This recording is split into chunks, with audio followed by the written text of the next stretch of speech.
No começo do século XIX, esse cara aqui foi o primeiro a propor uma teoria evolucionista. Ele, Jean-Baptiste Lamarck, mais conhecido como Lamarck, deu origem ao lamarckismo. Já esse cara aqui, Charles Darwin, no final do século XIX e no começo do século XX, ele também criou uma teoria evolucionista, dando origem assim ao darwinismo.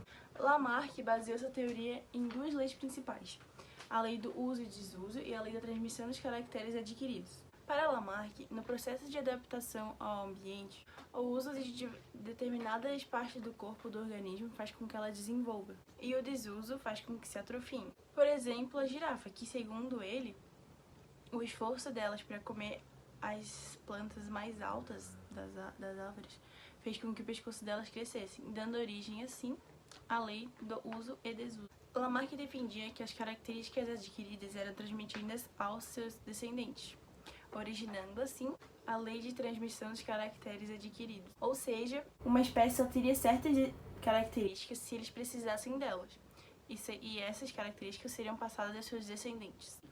Na época, as ideias de Lamarck foram rejeitadas porque se tratava de ser evolução e não sabia nada sobre herança genética e acreditavam que as espécies eram imutáveis.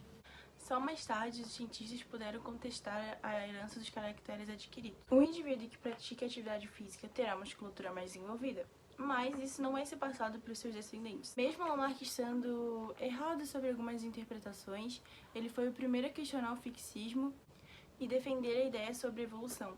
Já Darwin formulou sua teoria da evolução baseada na seleção natural. A teoria da evolução defende que todas as espécies têm um ancestral em comum e que, ao passar do tempo geológico, sofreram algumas alterações.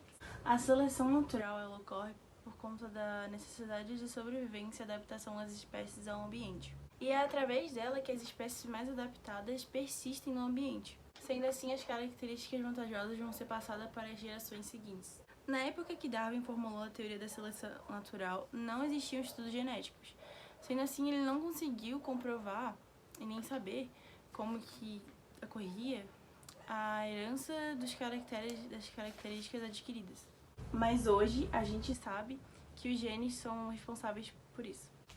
Posteriormente, os estudos de Darwin foram comprovados com o estudo da genética, originando a teoria sintética ou moderna da evolução, também chamada de neodarwinismo, que a teoria do neodarwinismo é aceita pelos cientistas para explicar a evolução das espécies.